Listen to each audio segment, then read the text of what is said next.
Měření rychlosti Turkovy nehody při zpomalení na 10%. První měříme Turka na 21 metrů. Jak vidíte, mezi křižovatkami dvou ulic je to 21 metrů.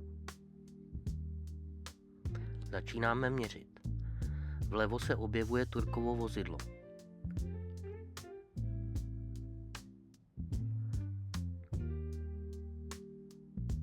Dochází ke srážce. 13 sekund.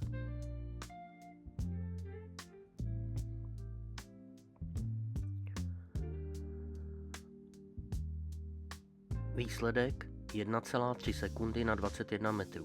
To je přibližně 58 km v hodině. Nyní měříme Fabii na 80 metrů. Jak vidíte, vzdálenost mezi dvouma křižovatkami je 80 metrů.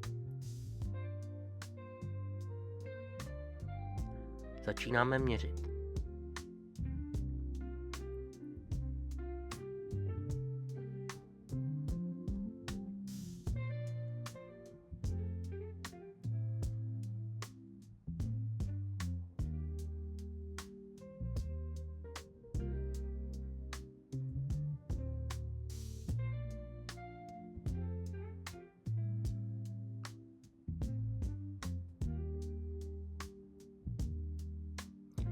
Jak je možné ze záběru vidět, Fabie jede daleko pomaleji.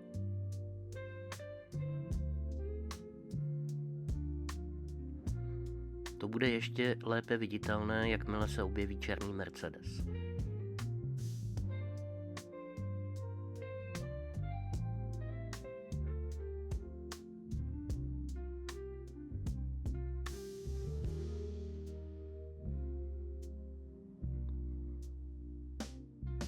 Do srážky uplynulo 59 vteřin, čili 5,9 vteřin na 80 metrů.